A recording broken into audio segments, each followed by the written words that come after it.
함께하며 여러분의 내일을 응원합니다. 성공을 부르는 좋은 습관, 성공예감 이대호입니다.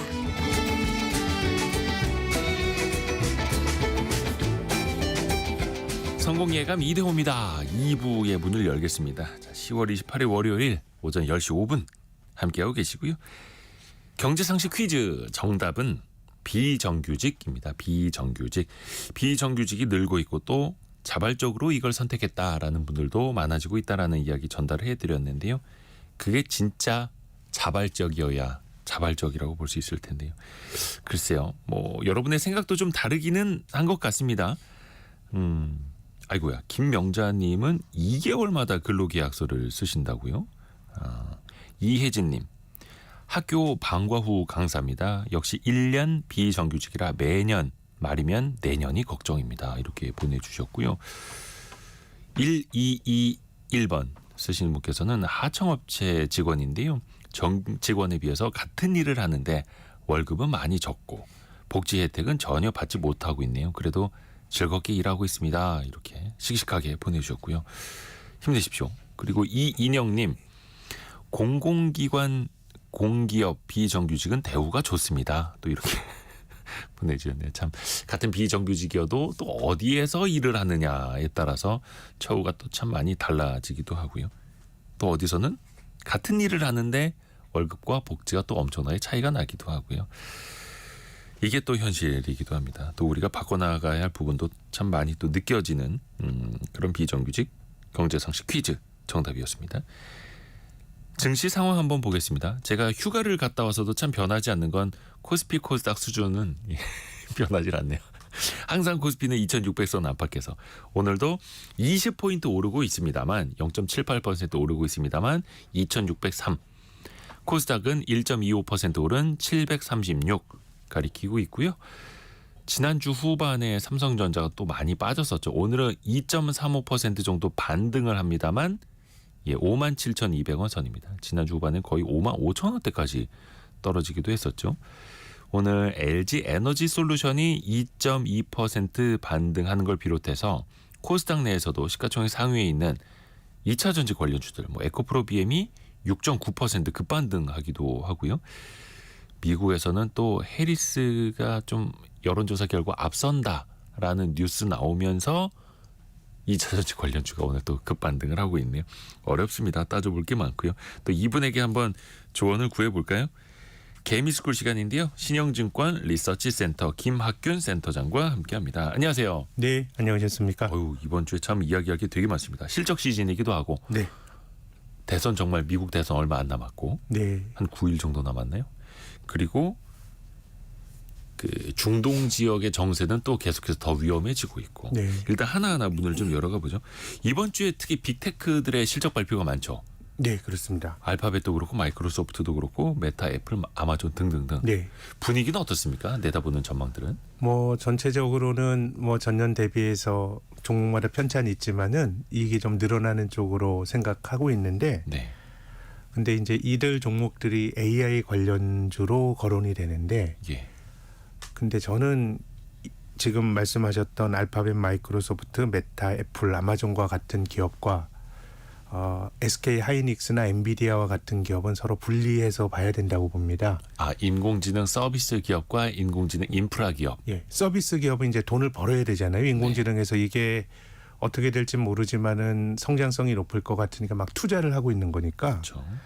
알파벳이나 마이크로소프트는 당장 이번에 손익이 나오긴 좀 힘들겠죠. 지금 우리가 인공지능이라고 하는 게 전기도 많이 쓰고 비용이 상당히 많이 들어간다는 거 아닙니까? 우리가 챗 GPT 같은 것도 그 생성형 AI 같은 것도 우리가 검색할 때마다 그 사업자들이 몇백 원씩 지금 들어간다는 거예요. 돈이 굉장히 많이 들어가지만 이제 장기적으로 수익 모델을 기대하고 지금 하는 건데 그래서 지금 알파벳이나 마이크로소프트류의 이번 주에 실적이 발표될 종목은 19세기의 골드러시에 비유하자면은 이제 채광업자입니다. 정말 금이 나와야 되는 쪽이고 네. SK 하이닉스와 엔비디아는 청바지 장사고 그 주변에서 여관하고 술 파는 사람들이니까 실은 제 생각에는 지금의 관전 포인트는 알파벳이나 마이크로소프트 특히 이제 애플처럼 주주 환원을 많이 했던 쪽은 네.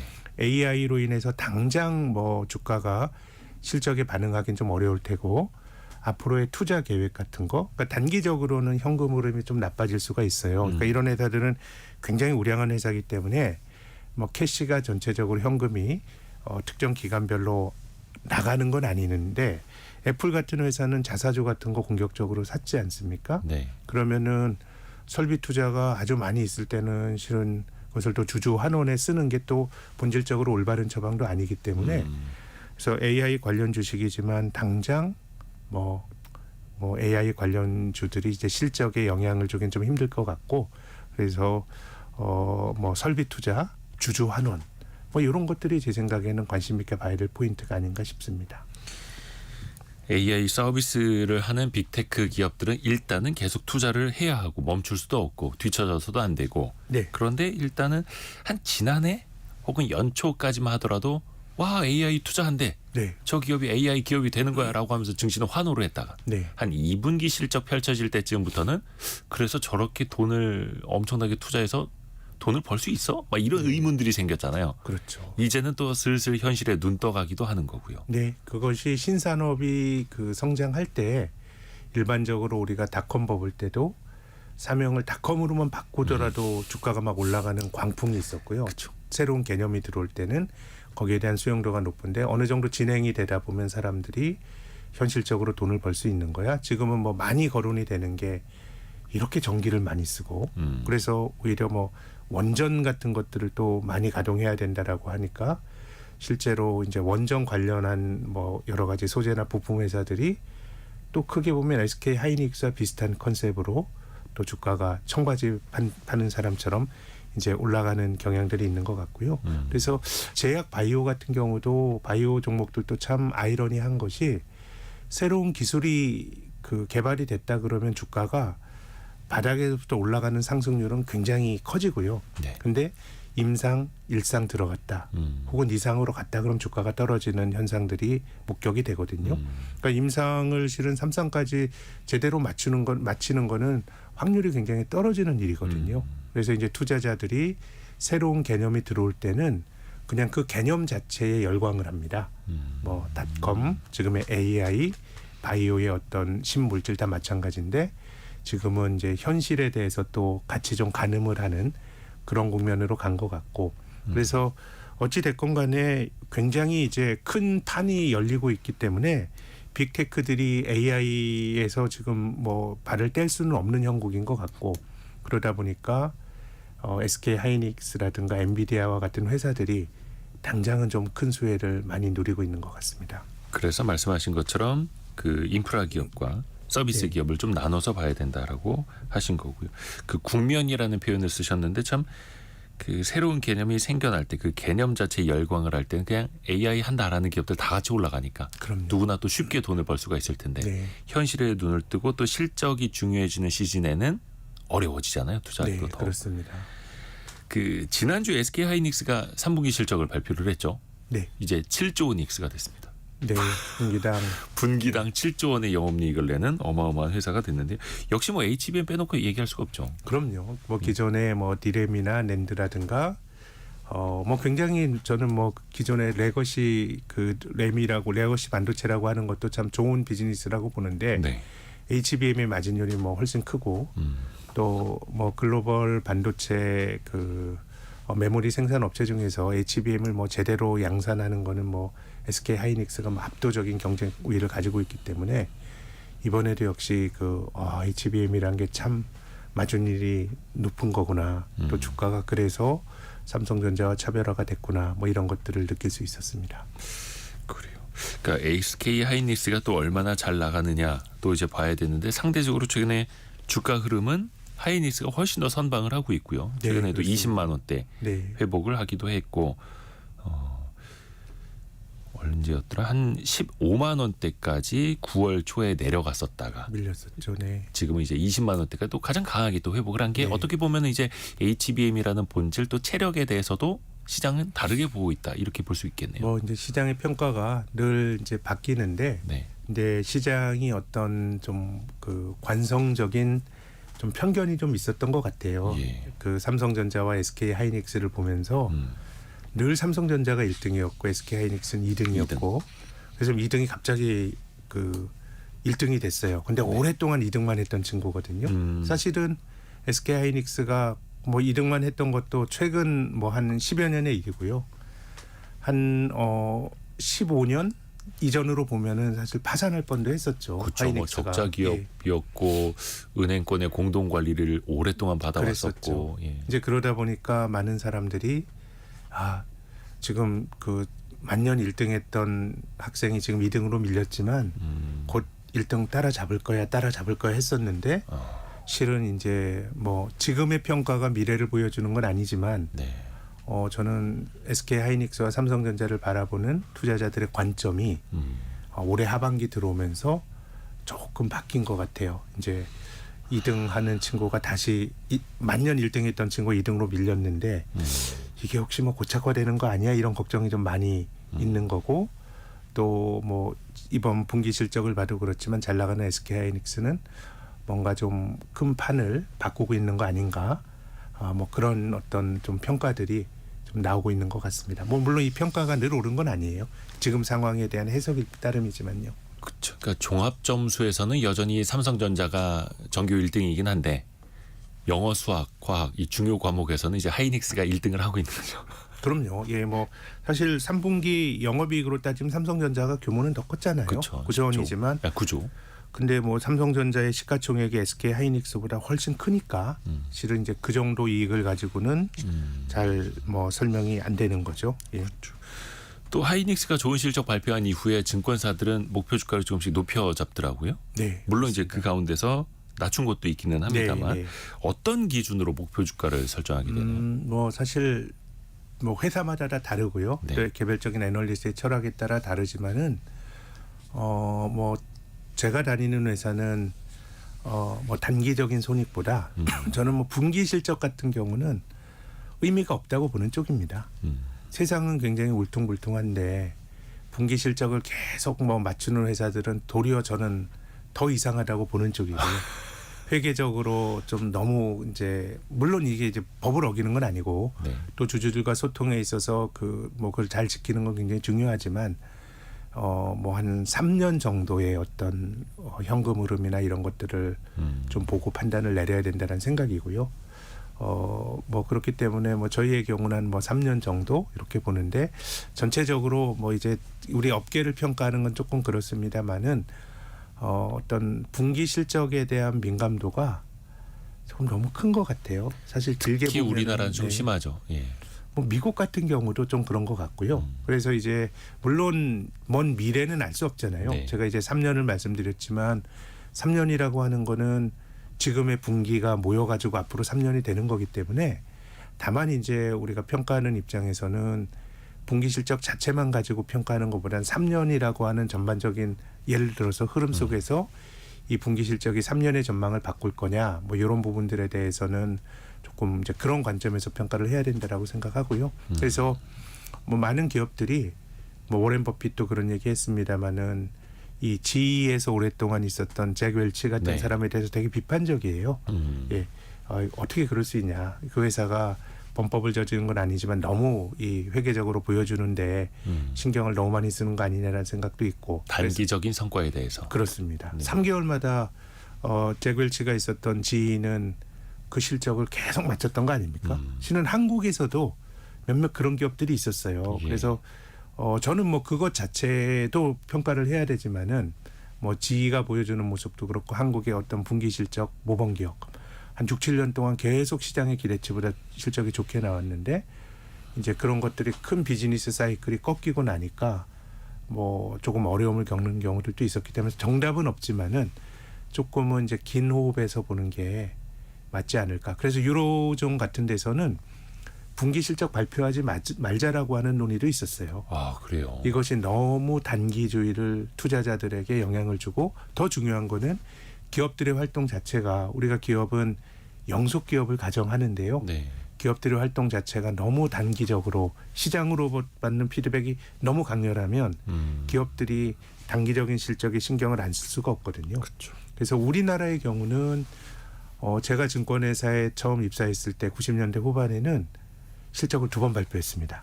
오. 반기 6월에 한 번, 12월에 한 번 발표를 했고 2000년 들어서는 이제 분기별로 실적 발표가 돼서 이게 어쨌든 주주들 입장에서는 기업이 돌아가는 것들에 대해서 그때 확인할 수 있다는 점에서 분기 실적 발표가 의미가 없다 이런 말씀은 전혀 아니고요. 다만 이제 우리 세상사나 기업이라고 하는 게 너무 단기적인 관점에서 보면 이것이 투자자로서나 특히 기업에 있어서는 조금 저는 득보다 실이 더 많을 수도 있다고 생각합니다. 주주들의 알 권리라든지 어떤 뭐 이제 정보가 균일하게 퍼진다라든지 네. 이런 측면에서는 실적 공시가 자주 있는 게 좋을 수도 있겠지만 실질적인 투자 행태나 뭐 보유 기간이나 이런 투자 문화에 있어서는 또 그게 때로는 노이즈가 될 수도 있겠고. 그러니까 대만 같은 경우에는 월간 매출을 공시를 하지 않습니까? 네, 그런가요? 이까지는 TSMC 같은 데가 아닙니다만 그런 그렇죠. 모양이군요. 네. 그래서 이제 테크 기업들의 어떤 월간 매출 공시를 이제 대만 걸 보고 네. 그걸 또 차용을 해서 그럼 한국 기업은 이렇게 될 거야 이렇게 투자 아이디어를 얻으시는 분들도 계시는데. 그럼요. 네. 또 우리나라 통계도 굉장히 잘 돼 있어서요. 수출입 통계가 막 관세청일 텐데 네. 예를 들어서 바이오 제약 회사인데 수출 많이 하는 기업은 충남 어디에 그 기업만 있어요. 네. 그래서 이제 월간 통계를 보면서 가늠하기도 하고 예. 그래서 저는 이 투자자라고 하는 건 단기 실적도 보고 또 긴 흐름도 보고 다 봐야 되는 거는 맞는데 네.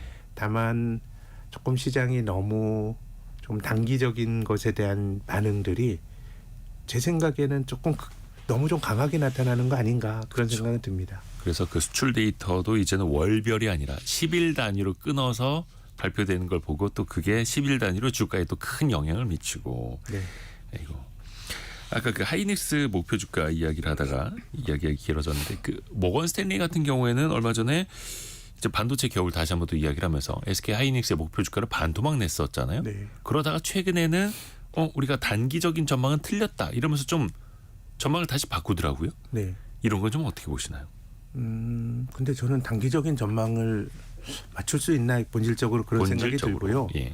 가격이라고 하는 건 늘 왔다 갔다 하는 거잖아요. 네. 그래서 저는 그것은 뭐 제가 누구를 평가할 입장은 아니고 다만 그 기업 분석 보고서의 핵심은 네. 그 기업이 가지고 있는 비즈니스 사이클이라든가 이익이라든가 이런 것들에 대한 전망이 우선인 것 같고요. 동일한 이익에 대해서도 시장의 평가는 달라요. 그리고 뭐 이제 관점은 다르지만 저처럼 시장이 때때로는 좀 어떻게 보면 비효율적으로 반응하는 미스터 마켓과 같은 이런 관점에서 보면 이제 주가를 가지고 그렇게 평가를 하는 건 제 생각에는 특히 단기적으로는 조금 뭐 이게 올바른 소통의 방식인가 그런 생각은 드네요. 그렇죠. 또 하나가 아까 이제 삼성전자와 SK 하이닉스 1등과 2등 이야기를 잠깐 했습니다만 특히 투자자들이 이거 표현을 이제 환승 이별 이제 갈아탄다라는 네. 이야기도 좀 많이 나옵니다. 특히 이제 시가총액 격차가 보면 그냥 우리가 관리적으로도 그렇고 관념적으로도 삼성전자의 우리나라 증시 비중은 20% 이렇게 딱 머릿속에 박아놓고 있었는데 최근에 보니까 그게 15%대까지 내려왔더라고요. 많이 떨어졌습니다. 실은 최근 장기간은 한 20%였는데 그 이전에 2000년대 초반에는 삼성전자 비중이 한 43%까지 갔던 적도 있었습니다.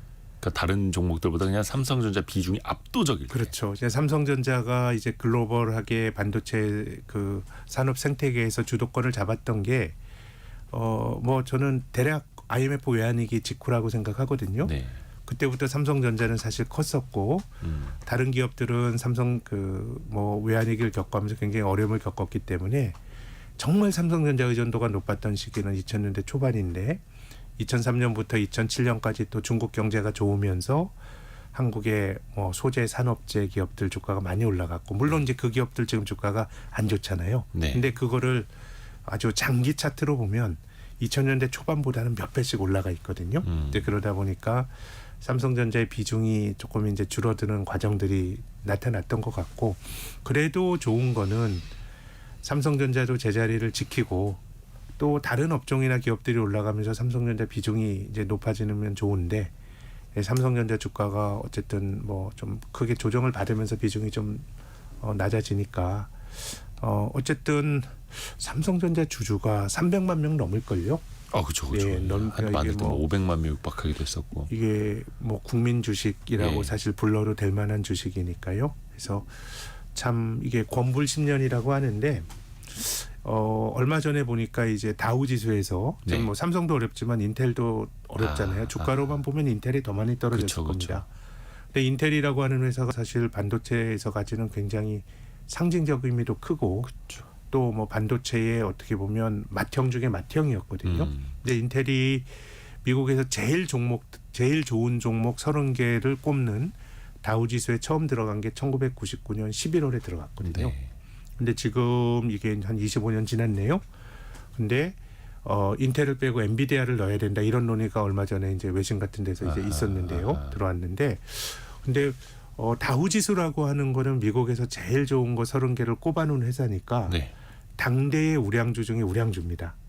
근데 80년대 초에는 다우 지수에 들어가게 되면 한 40년 정도 있었어요. 그러니까 중간중간에 뭐 어느 게 들어가고 빠지고 하지만 지금 미국의 프록터앤갬블 같은 P&G라고 불리는 주식은 아마 1930년대 들어갔을걸요.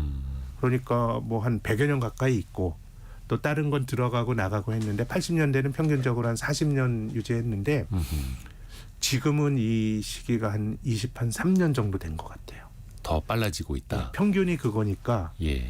실은 이제 지금의 세상은 더 많이 바뀌고 예전에 아주 좋은 우량기업은 우량기업의 어떤 범주 안에 들어가면 그 지위를 한 40여 년 유지했는데 지금 한 반 정도가 된 거니까 외환위기 이후에 뭐 삼성전자가 글로벌 넘버원이 됐다는 걸 가정을 하면 이제 삼성전자도 어떻게 보면 이제 도전에 직면한 것 같고 근데 이제 기업의 사이클을 영속 기업이라고 보면 요즘 일본을 보면 이제 그런 생각이 드는 게 사실 2000년대 초반까지만 해도 소니란 기업은 넘사벽이었죠. 네. 정말 훌륭한 기업이었죠. 시가총액도 엄청나게 크고.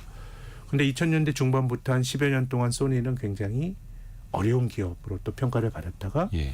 지금은 소니가 다시 또 이제 부활을 하고 있지 않습니까? 그래서 저는 뭐 삼성전자가 너무 오래 부진해 그 정말 도전에 대해서 잘 이겨내길 바라는 생각이 듭니다. 소니처럼 뭐 너무 오래 부진하기를 원치는 않지만 어쨌든 어떤 기업이건 도전의 직면에 있는데 미국의 다우 지수를 통해서 본 글로벌 가장 좋은 블루칩들이 도전받는 그런 시기를 보면 삼성전자도 그 정도 시점에서 한번 또 도전에 직면했다고 봅니다.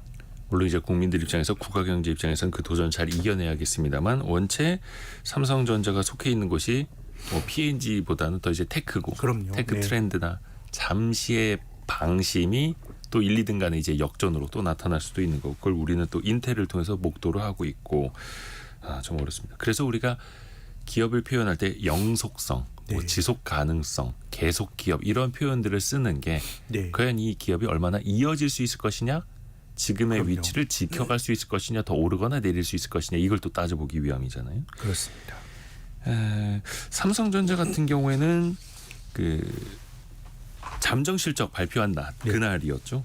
그 전영현 부회장도 일종의 반성문을 쓰기도 했었고요. 앞으로 뭐 이제 기술 또 이제 의사 결정 다양하게 본질적으로 또 고민을 해보겠다 이런 이야기를 했는데 이번에 확정치를 이제 발표하게 될 때는 사업 부문별로 좀 세부적인 실적을 또 발표하겠죠. 네. 특히 눈여겨보는 건 당연히 반도체 DS 부분일 네. 테고요. 근데 뭐 세부적인 수치는 이제 잠정치보다 더 디테일한 숫자들이 이제 나오겠지만 근데 뭐 잠정치가 나오게 되면 그 숫자를 다 쪼개 가지고 이걸 분석하는 애널리스트들이 이미 대략 이럴 것 같다라고 추정을 했는데 네. 그 추정치와 확정치가 뭐 많이 다르진 않기 때문에 이번에는 뭐 그렇게 확정치가 나올 때 주가 반응은 뭐 크진 않았던 것 같고요. 이번에도 좀 비슷하지 않을까 그런 생각입니다. 네. 또 중요한 게 앞에서도 이제 전영현 부회장의 이제 반성문 이야기를 좀 하기는 했는데 특히 이제 컨퍼런스 콜 하지 않습니까? 실적 발표 네. 이후에 그러면 투자자들도 정말 많은 질문을 쏟아낼 텐데 네. 여기에선 구체적으로 어떤 이야기들이 좀 나와줘야 할까요? 아유, 뭐 알 수는 없는데 근데 뭐 수장이 말로 될까요? 또 기업이란 게 그 거대 조직이면 이제 삼성전자는 변화된 모습으로 보여줘야 되겠죠. 지금 뭐 그 삼성전자의 탑 매니지먼트들의 의견 표명이나 뭐 혁신 이런 얘기가 있습니다만은 이것은 이제 행동으로 보여줘야 되고 또 시장에선 또 성과로 그걸 평가해야 되니까 뭐 저는 뭐 말이 그렇게 지금 삼성전자의 분위기를 바꾸진 못할 것 같고 또 그런 걸 또 그러게요. 기대하는 것도 저는 온당치 않다고 봅니다. 그 사실 지난해에도 이 HBM 되는 거냐 안 되는 거냐 기자들도 많이 물어보고 또 회사에서도 실적 발표할 때마다 곧 된다, 곧 된다. 될 거라고 봤죠. 그리고 또 계속 해왔던 건 예, 아닙니까? HBM을 또 그 사가는 어떻게 보면 이제 빅바이오라고 할 수 있는 엔비디아 같은 경우도 삼성 좀 잘하라고 응원을 보냈을 거예요. 그렇죠. 젠슨 황도 뭐 항상 이제 삼성전자 기대한다, 믿는다 뭐 이런 이야기 왜냐하면 했잖아요. 지금 SK 하이닉스 비중이 너무 높으니까. 아하. 그래서 저는 뭐 엔비디아 매니지먼트의 머릿속은 모르겠지만 엔비디아 생각할 때는 전체 포션을 뭐 100이라 그러면 삼성이 한 40% 정도 하고 SK 하이닉스가 한 40% 정도 하고 마이크론 테크놀로지가 한 20% 정도 해주는 게 제 생각에는 엔비디아 입장에선 굉장히 황금 분할인 것 같은데. 막 가격 경쟁시키면서. 네, 이제 그러다 보니까 젠슨 황 CEO가 얘기하고 그러면은 이제 삼성전자 투자자들은 약간 희망 회로를 돌리기도 하고 했었는데 뭐 아직까지는 뭐 특별한 가시적인 결과를 못 보여줬기 때문에 이제는 뭐 도전에 직면한 삼성이 잘 좀 응견했으면 하는 뭐 그런 바람이 있습니다. 그렇죠. 참 그 기대와 실망을 반복한 게 벌써 1년도 훨씬 넘었습니다. 근데 그 사이에 이제 최근의 흐름이기는 한데 삼성전자가 뭐 지난주 기준으로 5만 5천 원대까지 떨어지는 동안 외국인 투자자들이 33거래일 연속해서 순매도했더라고요. 네. 이게 사상 최장 네, 기록인데. 네, 네. 이거는 좀 우리가 어떻게 해석을 해야 되겠습니까? 뭐 지금 주가에 대한 녹아 있죠. 예, 이미 우리가 가지고 있는 여러 가지 걱정과 주가 이런 것들이 이미 이제 녹아 있는 것 같고 그래서 투자자의 관점에서 보면 삼성전자 주가가 상당히 많은 지금 뭐 나쁜 것들을 이제 반영하고 있는 것 같아요. 지금까지로 보면. 그게 5만 원대의 주가고요. 근데 이제 중요한 건 앞으로 어떻게 될 거냐가 그렇죠. 이제 굉장히 중요하고 사람들의 경우는 지금 어떤 평가라든가 어떤 기업에 대해서 갖고 있는 그 사람들의 투자자들의 합의된 생각 이런 게 이제 즉각 바뀌긴 어려우니까요. 뭐 싸다고 보는 사람들의 경우에도 나는 뭐 삼성전자를 뭐 사야 되겠어라고 하는 사람들도 8만 원대보다는 훨씬 안전한 가격이긴 하지만 이제 거기서는 뭔가 내가 시간을 기다려야지 평가가 바로 바뀌기는 조금 힘든 거 아닌가 생각합니다. 잠시 후에도 좀 환율 관련된 이야기 조금 더 깊이 있게 하겠습니다만 외국인 입장에서는 지금 원화가 계속 약세를 보이는 네. 예를 들어서 한 1390원대 있는 이 환율이 어떻게 보면 좀 매도하는 방향으로 또 영향을 미칠까요? 뭐 지금까지는 뭐 생각보다 미국이 금리를 많이 못 낮추겠네 이런 또 기대가 있어서 그렇지만 이제 지금 네. 한 1,300원대 후반이라 그러면 조금 여기서 더 올라갈 거야? 우리 도리어 그런 고민을 지금 할 수 있는 권역까지는 왔다고 봅니다. 지금까지 외국인 매도를 설명하는 거로는 사실 근데 저희가 예전에 외국인 투자가들에게 이렇게 설문을 해보면 예. 환율을 아주 독자적으로 생각하는 사람들은 별로 없는 것 같아요. 일단 환율은 맞추기가 어렵다. 두 번째, 그 원화 가치의 변동성보다는 주가의 변동성이 훨씬 크기 때문에 네. 의외로 환율 자체에 대해서 아주 독립적으로 의사결정을 내린 투자자들은 많지 않을 것 같긴 한데, 근데 어쨌든 환에 좀 민감히 반응한다고 하더라도 지금이라 그러면 여기서 1,400원으로 원달러가 더 갈 건지 떨어질지라고 생각을 해보면 환 자체는 계속해서 뭐 파는 힘으로 작동하진 않을 것 같습니다. 환만 놓고 본다 그러면요. 그렇죠. 또 최근에 삼성전자를 매도하고 있는 사람들 입장에서 보면 그게 외국인이건 누구건 2023년 네. 들어서 주식을 샀던 사람 입장에서 이제 손절이 되는 네. 거잖아요. 그러니까 사실 뭐 삼성전자를 보면, 손절한다는 네. 개념이 참 되게 보기 힘든 국면이기도 한데요. 이게. 뭐 환이 아니더라도 뭐 외국인 매도를 설명할 수 있는 요인들은 좀 뭐 그런 걸 설명할 수 있는 좀 논거들은 요즘 뭐 삼성에 대한 걱정이 나오면서 좀 많은 것 같습니다. 저희가 잠깐 라디오 정보센터 갔다가 김학균 센터장과 이야기를 계속 이어가 보겠습니다. 라디오 정보센터 다녀오시죠. 최상무 경제부총리 겸 기획재정부 장관은 3분기 국내 총생산 GDP는 건설 부진과 수출 조정으로 성장 강도가 예상에 미치지 못했다면서 건설 투자가 당분간 어렵고 소상공인 등 취약 부문 어려움이 여전하다고 밝혔습니다. 한국은행은 이스라엘의 이란 공습과 관련해 국제적 위험회피 심리가 강화될 가능성을 배제하기 어렵다고 밝혔습니다. 위험회피 심리가 강해지면 환율 변동성이 커질 수 있습니다. LG 에너지솔루션은 연결 기준 올해 3분기 영업이익이 4,483억 원으로 지난해 같은 기간보다 38.7% 감소한 것으로 잠정 집계됐다고 공시했습니다. 동반성장위원회는 스타벅스의 겨울 시즌 상생 음료를 판매할 소상공인 카페를 다음 달 10일까지 모집한다고 밝혔습니다. 지금까지 라디오 정보센터 뉴스 정한나였습니다. 이 돈에 대한 흐름을 좀 보려면 또 이제 금리 상황도 중요하게 봐야겠죠. 또 미국에서 이제 기준금리 인하가 시작되기는 했는데 최근에 보면 미국 국채 10년물 기준으로 4.27%까지 올랐더라고요. 예. 이거는 거의 이제 미국에서 금리를 더 나중에 내릴 겁니다라고 하던 시절의 금리 수준 아닙니까? 조금 이상합니다. 예. 사실 연준이 9월 달에 금리를 낮췄는데 사실 중앙은행도 판단을 잘못할 수가 있죠. 역사적 그런 일이 되게 많고. 근데 통상적인 금리 조정폭인 0.25%포인트를 낮춘 게 아니고 소위 빅컷인 0.5%포인트를 낮췄으면 네. 사실 뭐 낮출 만한 이유가 있지 않았겠습니까? 뭐 경기라든가. 근데 그렇게 한번 낮추고 나서는 이제 다음 주인가요? 이제 FOMC가 11월에 열리죠. 네. 10월에 열리는데 이제 시장의 기대는 빅컷 단행했지만 한 0.25%포인트 베이비 스텝이 다수 의견이고 혹자는 미국 경제 이렇게 좋은데 어떻게 낮춰? 이런 얘기가 나올 정도로 뭐 이제 연준이 너무 성급하게 금리를 낮춘 게 아니냐라는 평가도 좀 있는 것 같고요. 이제 그러다 보니까 뭐 시장 금리도 좀 많이 안 떨어지는 것 같고, 그리고 또 최근에 미국 국채 금리 올라간 거는 미국 재정 적자 탓도 좀 있을 겁니다.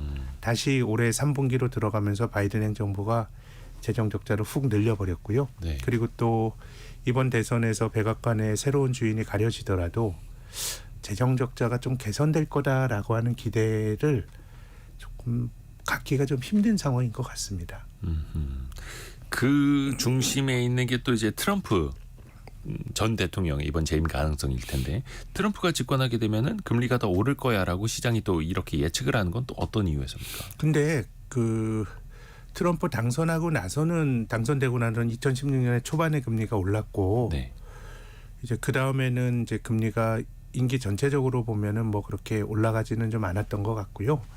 그래서 뭐 여러 가지 감세라든가 이런 어떤 그 경기 부양책이 또 트럼프 자체가 이제 비즈니스 프렌들리한 사람이잖아요. 네. 이제 그러다 보니까 뭔가 좀 이제 경기가 과열이 되지 않을까라는 생각이 있는 것 같은데, 저는 뭐 어떻게 보더라도 미국 금리가 올라가는 건 나름 합당한데 조금 관심 있게 봐야 될 거는 달러가 강할까?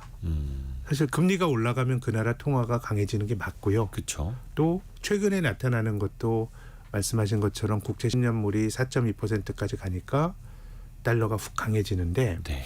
저는 만약에 해리스가 됐을 때 미국의 재정 수지는 개선되기가 힘들 것 같아요. 왜냐하면 바이든 행정부가 쓰는 것처럼 계속 쓸 거고요. 네. 공약을 보면 그렇잖아요.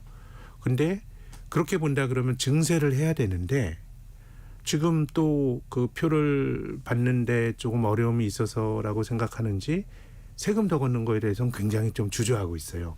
그러면은 바이든 행정부가 보여주고 있는 지출이 늘어나면서 재정 적자가 늘어나는 게 해리스가 집권해도 저는 비슷한 경로로 가지 않을까. 그래서 대체로 미국의 국가 부채 비율에 대한 IMF라든가 그런 전망이 지금보다 이제 코로나 직후에 늘어났다가 줄어들었다가 한 앞으로 4, 5년 더 늘어나는 경로, 그런 예상은 바이든과 비슷하게 쓴다고 할 때 그런 전망이 나오고요. 해리스 집권했을 때 시나리오고요. 네.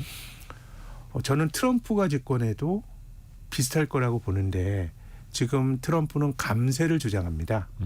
근데 이 경제적 공화당이라든가 트럼프와 같은 경제적 보수주의자들은 감세를 주장할 수 있어요. 정부가 돈 걷어서 많이 하는 것보다 그냥 그 세금을 깎아줘서 경제 주체들이 알아서 쓰게 하는 게 더 효율적이라는 주장을 할 수가 있는데 그런 경제적 보수주의의 시각에서 보면 크게 보면은 정부의 역할을 줄이고 민간에게 어떤 재량의 폭을 넓혀주는 건데 네. 역사적으로 보면 공화당이 80년대 이후로 감세 집권하고 감세를 3번 했습니다. 레이건 대통령 때 감세가 가장 컸고요. 그리고 2000년 대선에서 이긴 아들 부시 대통령이 또 감세를 꽤 크게 했고요. 네. 트럼프의 감세는 레이건과 부시 대통령 감세보다 적었지만 트럼프 집권하고 감세해 줬어요. 네. 네.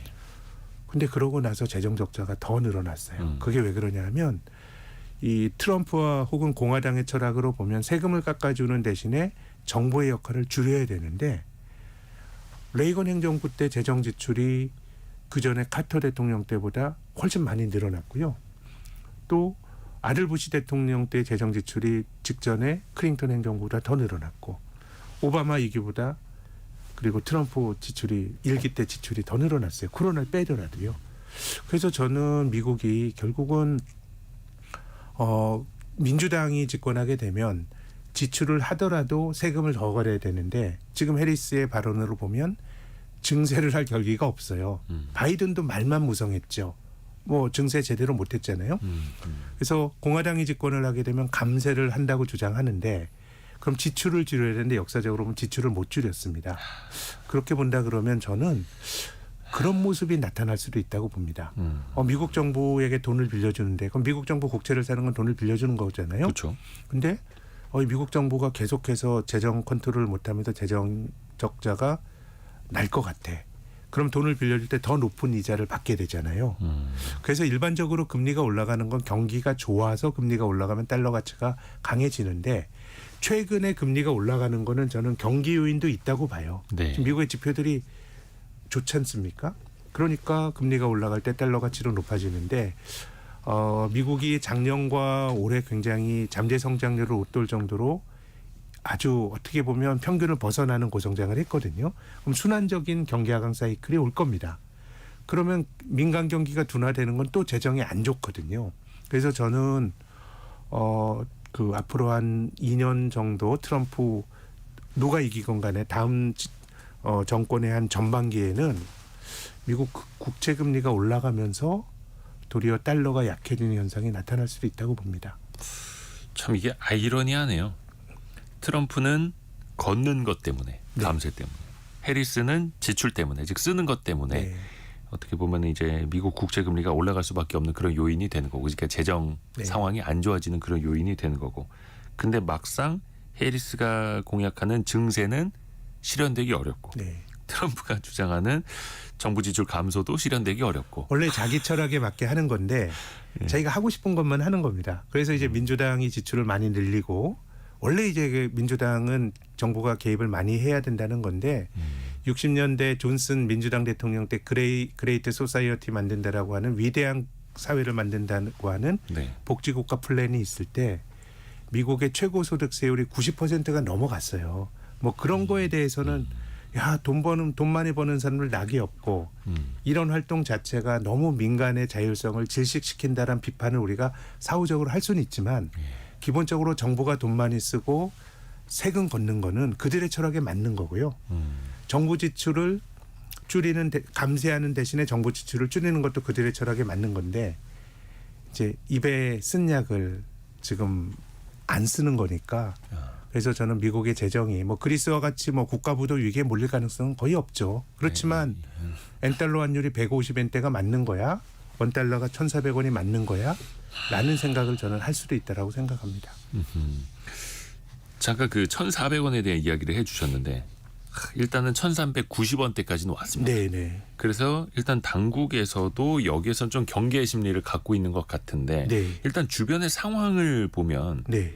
일단 지금 뭐 중동 정세도 그렇고 네. 최근에 이제 미국의 금리가 올라가고 있는 것도 그렇고 달러가 강세를 보이고 있는 것도 그렇고 주변의 환경 자체는 워낙 약세 방향으로 가고 있다 이렇게 볼 수 있을까요? 그렇습니다. 그래서 지금 뭐 하는 총재께서도 이제 환율을 고려해야 된다라고 하는 뭐 어쨌든 뭐 우리나라 같은 경우는 원달러 환율이 올라가는 거에 대해서는 경계심을 가지고 봐야 될 것 같습니다. 네.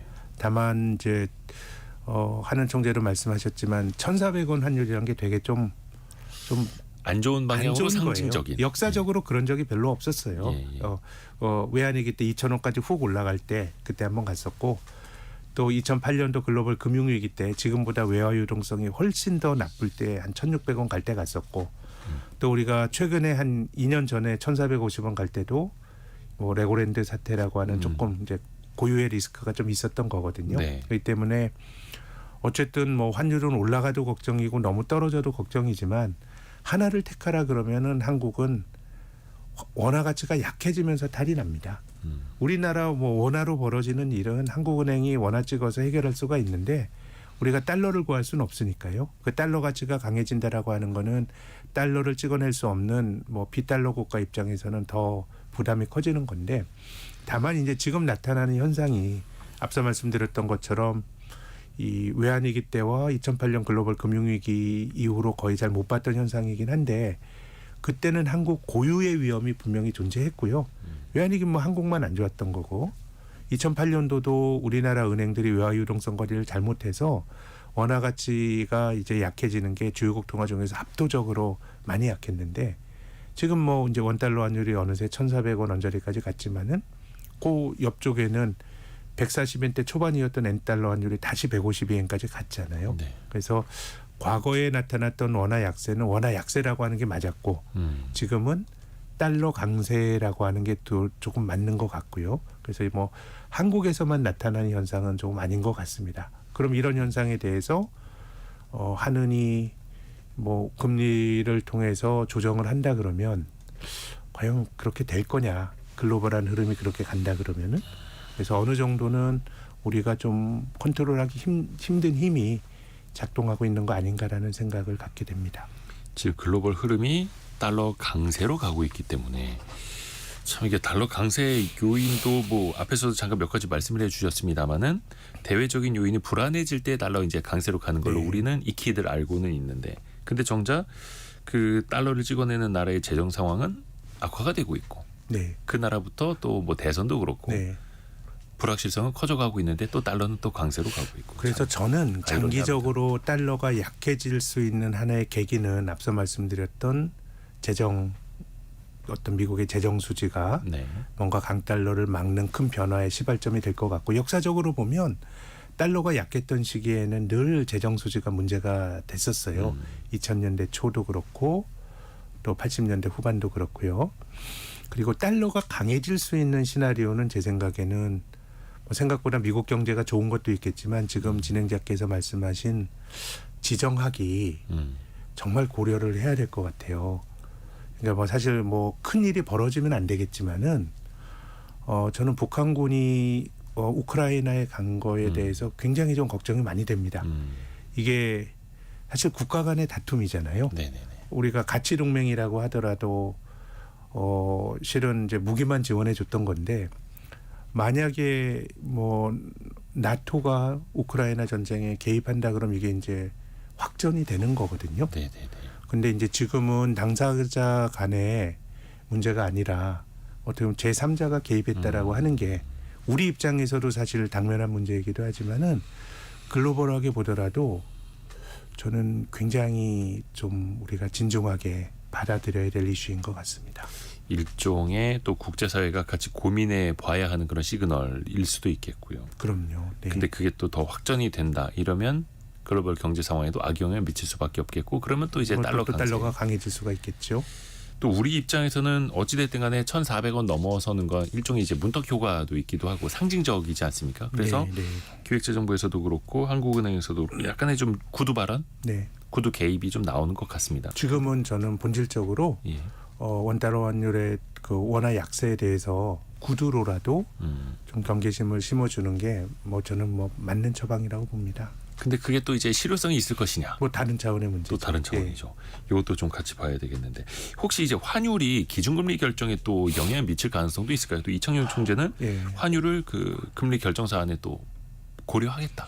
이렇게 또 참 이야기했어요. 이게 좀 어렵네요. 근데 우리나라 경제가 지금 물론 이제 3분기 성장률은 뭐 수출이 좀 문제가 됐습니다만은 그 이제 GDP를 산정하는 기술적인 요인이고 크게 보면 내수가 굉장히 안 좋은 상황이거든요. 그렇게 본다 그러면은 좀 뭐 중앙은행 이 원화 가치 약해지는 거에 대해서 뭐 아주 관심을 기울이는 건 지극히 저는 좋은 현상이라고 보는데 참 선택하기가 참 힘드네요.